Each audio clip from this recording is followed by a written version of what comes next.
I just wanted to start off by saying that this event happened only a couple of years ago, when I was still a freshman in high school. I had never really gotten along with my family, for somewhat complicated reasons. Suffice to say that when my mom and grandmother went with my brother to look at schools for application season, I jumped at the opportunity to spend a whole week and a half alone. Well, that wasn't entirely true. My old grandfather would also be staying with me, obviously, but he wasn't too big of a factor, being sick for basically the entire time I knew him. All I had to do was chores, regulate my grandfather's medication, clean up after him, that kind of stuff. Other than that, though, I had free reign of the place. I could go to a friend's house, stay up late, and play with our 5 animals, 3 dogs and 2 cats. And this comes up later. The town we lived in was relatively safe, but of course it had some shady characters. Make the wrong person mad and you might just disappear. It all started the night before, when I kept on waking up to someone at our door knocking. Whenever I went to check, though, there was no one there. It was likely just some dumb prank, I thought. What was there to do around here anyway? So I went back to sleep. When I got up to leave for school, though, I noticed that there were muddy boot prints on the porch. I, like a moron, decided to clean them up so my grandfather wouldn't blow a gasket once he saw them. Other than that, though, it was the same old, because I essentially had free reign. During the school day, I kept asking everyone to hang out, but everyone that day was busy and had plans already. I ended up going home earlier than what had become my usual. Because of this, I decided to get my chores all done earlier, so I could work on homework earlier and, in the end, watch live streams all night long. Later that night, I had put my grandfather to bed. Before this next part, I should explain the layout of our house. There was a hallway that led from the front door through the living room to the window looking out into the garden, and to the right my grandparents' room. As I was walking to my room through the hallway, I saw a car with lights passing by. For a brief moment, illuminated in the glass door, was the silhouette of a tall man. Now, I'm not short by any means, but relatively average. This silhouette was incredibly tall. I realized he was even taller than the door itself, which I also then realized I hadn't locked yet. I pretended not to see anything, and went to my room, which had a window from which you can see the road. I turned off all the lights to better see the man, who I realized now was holding a long, sharp object, something like a machete. Before you say it was all in my head, my dogs and cats at the same time went ballistic, growling and snarling. Keep in mind these dogs are really friendly and wouldn't hurt anyone, but this confirmed my suspicions. After the figure left, I crawled low to the floor to get to the door to see if I had locked it. I confirmed that I had not. I quickly did so, crawled back to my room, where I sat on my bed to pretend like nothing had ever happened. I tried afterwards to go to bed, but I just couldn't sleep after that. I had that feeling when you're being watched by someone with malicious intentions, and that's when the tapping began. At first, I thought I was imagining it, but that wasn't the case. It became harder and more frequent, and then that sound when you slowly scrape a knife against glass. I was screaming internally, but I couldn't move whatsoever. I think that's what saved me, in fact. The fact that I didn't react. Luckily, I was doing AP history homework, and before I went to bed I was reading a heavy textbook, which I had brought to bed to read myself to sleep. I slowly clutched it, anticipating something to crash through my window at any moment for the person to enter the house, but eventually the tapping stopped on its own. I was awake all night just in case, though. When morning came, I told my grandfather and he dismissed it as a dream. But when I investigated, I saw fingerprints along my window and the front door spelling one word: awake. Every person in my family who I told afterwards dismissed me as having had a bad dream or imagined it. Note that people had broken into the house before a few years ago to rob my grandparents, so I don't know why they didn't believe me, but I still have nightmares about that night. All different, but all just as terrifying, and always with that one word: awake.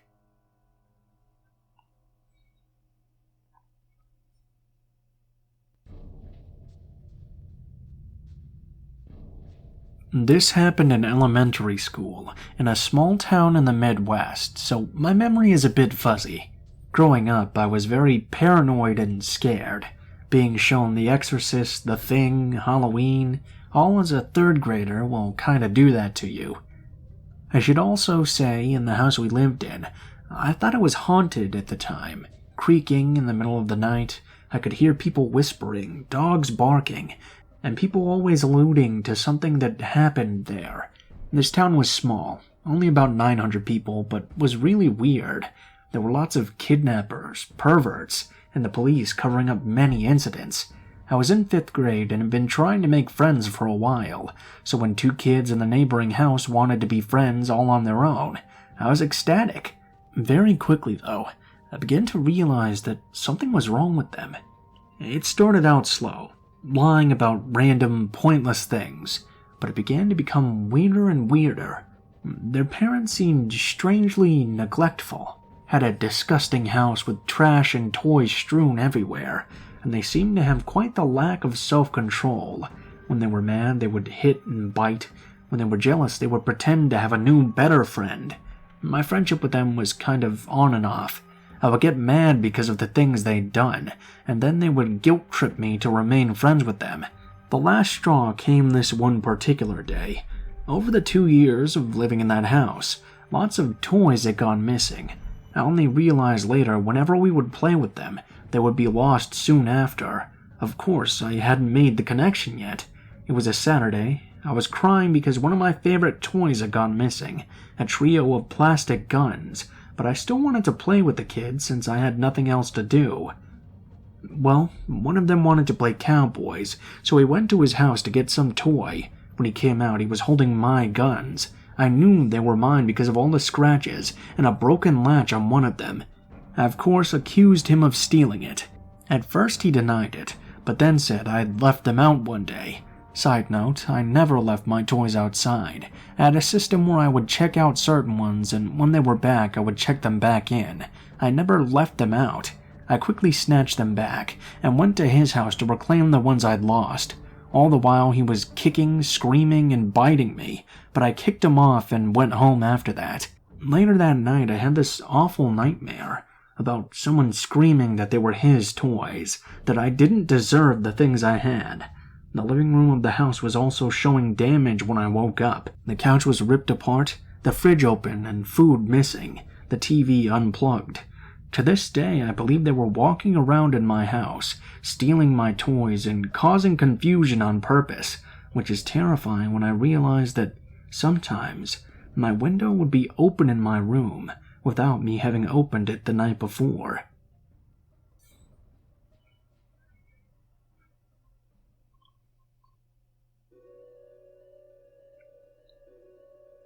First of all, I want to apologize for any grammatical errors, for English is not my first language. This happened when I was about 11 or 12. I'm female, by the way. I've been thinking about posting this for quite some time now, and finally I've built up the courage to do so. This memory was fairly distant, so much so that I completely forgot about it, all up until I started listening to Reddit stories. For some backstory, my cousin and I used to do sleepovers quite a lot, since we're only 2 years apart. I'm gonna call her Sam. This one night, Sam invited me to stay with her, since it was summer break and we're not expected at school for a few weeks still. So we made our plans and got some snacks, settled in front of her PC to watch our then favorite movie, The Lion King. Cheesy, I know. Well, after practically falling asleep while watching it a few times, we decided it was probably a good idea to just head to bed. Her room was quite small and only had a single bed, so we made ourselves comfortable in a room at the end of the hall with a sleeping couch and no door. We went to bed and in no time the lights were out. Sometime in the middle of the night, though, I was awoken suddenly by someone shaking me.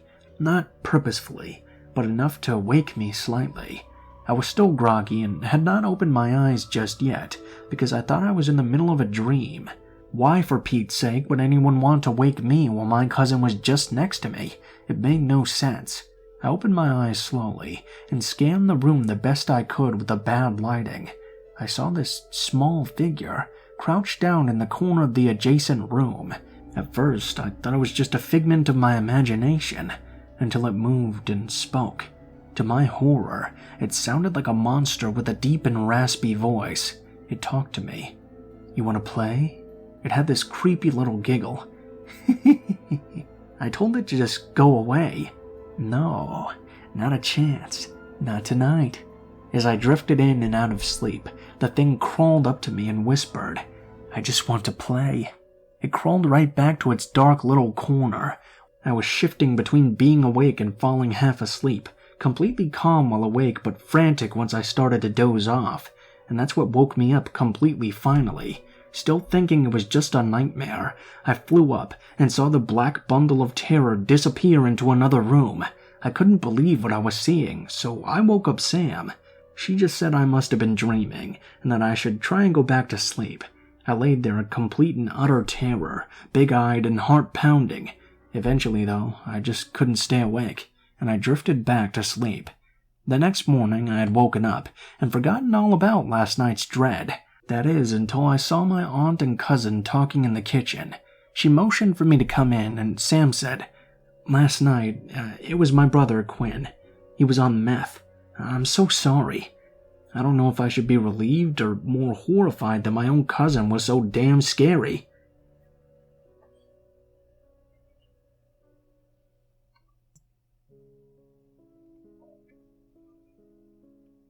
So let me start by saying that you really need to be careful if you're an aspiring actor or model, especially where you're looking for gigs specifically.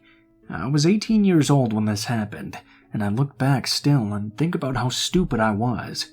I realized that at 18 you really don't know any better, that at 18 you don't have the capacity to know the amounts of horrible people in the world, and how easy your life can be gone by one dumb decision you make. At that point, you've never experienced the horribleness of this world. I know some 18-year-olds may have had some not-so-great childhoods, and they're more, in a sense, street-smart. Anyway, on to the story. I was an aspiring model at the time, and moved to Los Angeles from a small suburb in the Midwest. I was looking to get signed by an agency, and when that wasn't happening, I got super impatient, irritated, and I kind of wanted to rush through the process. I ended up looking on Craiglist because someone else that I worked with at a restaurant told me that she had found a couple of good gigs there. She told me that if you want to build your resume, it would be a quick, easy fix, and you could even make some extra cash for certain gigs. So, I go on Craigslist, and I see an ad that says looking for models for the BET Awards. I read the ad, and as this was over 10 years ago, I don't remember exactly word for word, but it seemed very legit for my 18-year-old brain. I decided to contact them and got a response that very same day. All in all, it seemed pretty professional actually. The email was designated to look as if it was by an actual company who was hiring models for these awards. They responded by telling me exactly what I would be doing, which would just be on the red carpet, interviewing and standing next to the rappers, singers, etc. They set up a time to meet with me. It's at a hotel, and I'm thinking, okay, I've done hotel meetups, but it's usually been in the lobby. That's what I was picturing when I was going to this audition. I pull up and am greeted by a woman who's nice looking and dressed very professional. She tells me that the audition is on the 3rd floor, and there's a lounge area right when I get off the elevator, where she told me it would be held. I took the elevator to the 3rd floor and saw this lounge. This hotel had pretty dark hallways. It was a nice hotel, but it was extremely dark. As I walked up to the lounge, I was expecting to see a lot of girls. Usually during auditions, you would see lines of girls waiting to do them, and they would call you in, usually by first come, first serve. There was also usually a table where you would sign in, and that should have been my first red flag to get the hell out of Dodge. I get to the lounge and see there's a big, fat, dark-skinned man sitting in a chair in the lounging area where I was directed to go. I was kind of confused. I didn't see any girls auditioning besides myself. Again, be very careful and go with your gut when you notice these red flags. I decided to sit down and talk to the man, as he gave off a very comfortable aura. He asked me everything that I've done and asked for my portfolio. It all seemed legit at that point. He then continues to explain what will be happening at the BET Awards. He got up and said, "Okay, I need you to sign a couple of paperwork so we can get everything rolling. It's down in my room." My second red flag I should have listened to. I was extremely hesitant, but in the end I said okay. We're walking down to his room. I'm thinking, what the hell did I just get myself into? I kept thinking of excuses to make, that I should just run away, but my feet wouldn't move towards the other direction. I just kept walking forward like a fool. We get into the room, and he locks the door behind us. Another red flag. I get super uncomfortable, and I'm praying in my head that the Lord can help me and get me out of this situation somehow. I was so scared and afraid. He was going to rape me, kill me, and no one would ever know where I was because I had neglected to tell anyone where I was going. That was also a stupid 18-year-old move that I should have never done. You always tell someone where you're going to be and the address of where you're going as well. He sat on the end of the bed and asked me to give him a massage. Let me remind you, when you're in a situation like this, a lot of people think that they know what they would do, but in actuality, you don't know. Sometimes you may just end up doing things you don't feel comfortable with doing. Here comes the part where you start commenting how dumb I am, but I did start giving him a massage, since he said this was what I was going to have to do to the rappers and singers, or whatever, at the awards that night. In my head, I think I was just too afraid of saying no. I just went along with what I was told. He started caressing my butt, and that's when I backed up. I knew I really needed to stop this and get out before something bad happened. After pulling back, I told him I had another audition I had to go to, and I had to leave. Thank goodness he actually allowed me to. He said, "Okay, we'll give you a call then." I said thank you while running out of that locked room. I ran straight to my car and didn't even see the lady that was downstairs directing me. I cried. I sat there and cried and just felt disgusted and horrible. I felt violated, and I really wish now, looking back 11 years later, that I would have called the police. I'm not sure how many other girls actually went to that audition and ended up worse than what I was, maybe even raped or kidnapped. I just want my story to be out, so that way if you're a young model or an inspiring actor, that you make sure to tell people where you're going, and don't look for Craigslist for acting and modeling gigs, especially if you're 18. You need to ask your parents about these kinds of things still, and always listen to your gut when you feel there's danger.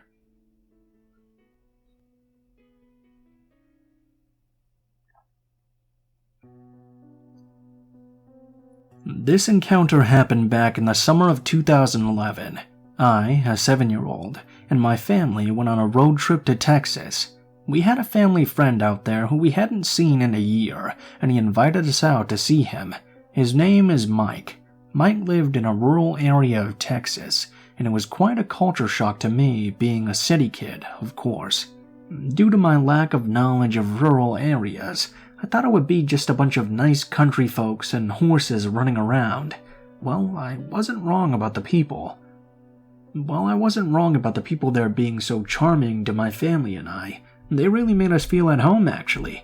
Mike was the assistant pastor at the church in the neighborhood, and they were having a Bible school thing going on that week for the neighborhood kids. My dad really wanted me to go so I could meet some kids around the neighborhood. On the second day of us being there, Mike asked for our help setting up decorations and speakers in the park for the second day. There was Mike, his wife, my family, and 2 kind older women helping out. It was a slow process getting everything done. After a while, everybody was at the church cooling off and relaxing a bit. Mike needed someone at the park to go watch the decorations to make sure no one would steal them while he went to get lunch. I volunteered to watch them. As nice as the neighborhood was, my parents didn't want me to be alone, so one of the old women volunteered to go with me. She went to the bathroom before we were supposed to leave, but I was too excited and hurried and went on my own, because I wanted to prove I was big enough to do this myself. When I got back to the park to watch the stuff, I noticed that there were 2 men wearing black t-shirts, jeans, and sunglasses, sitting off to the side in a gazebo-like thing and watching me. They made me uncomfortable the moment I saw them.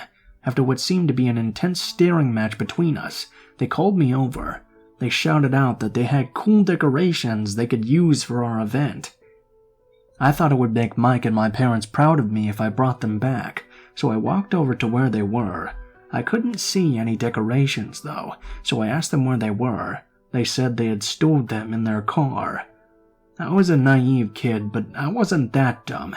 I told them no thank you and started to back away.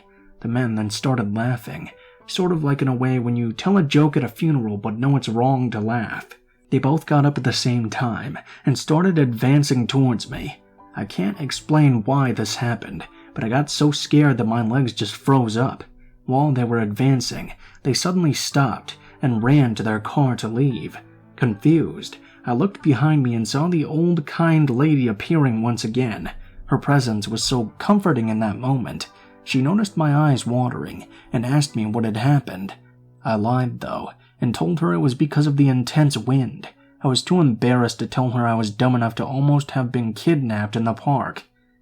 It's scary to imagine what would have happened if I'd gone with them to their car. I never told anybody until now, but it's nice to get it off my chest.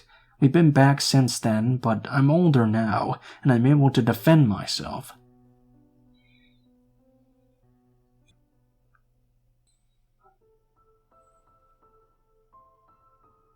What is up, guys? Blue Spooky here, as always. Thank you guys so much for watching, especially if you made it this far into the end of the video. Thank you guys for sending in your stories and all your comments and support. It's really made me feel a lot better after all that stuff. I admit that maybe I panicked a little bit more than I should have because I had 2 strikes, but I think with the videos taken down and everything, that I'll eventually put back up after the strikes are gone. It'll probably be fine. But I still have my second channel there in the comments, in case something does happen. I'm also gonna this week try to start posting videos on there as well. I want to read some stuff that's not as scary type of stuff on there, probably some web novels, and maybe do like some read-overs of like manga and stuff if anybody's interested in that kind of thing. Please be sure to like, share, or subscribe if you enjoyed the video and feel so inclined. If you do subscribe, make sure to hit that bell and click the all so you can be notified of all my new upcoming videos. Please be sure to leave any feedback in the comments below if you have anything you'd like to let me know, any ways I can improve or anything. Links to all of my social media will be in the description of the video below. You can send me a message on any of those and I will try to get back to you as soon as possible. But be warned that I don't use Facebook as often as I use Twitter or Gmail. If you decide to send in a story to help me out, please be sure to include what the name of the story is if it has one, how you would like to be credited in the description of the video the story appears in, and the theme of the story if it has any. Please be sure that it's easy to read and has relatively appropriate grammar, but other than that, pretty much I'll accept anything. Huge thanks to my artist friend Alan, who is doing all my art for this channel and the other channel, so be sure to check him out. I think he does commissions and he does a lot of cool horror stuff, so you might be able to get some good things out of him. If you're curious about the music used in this video, it's in the description in the order it appears, as always, with links to the artist, and I think that's about it. So thank you guys so much for watching, and I hope you guys have a great day.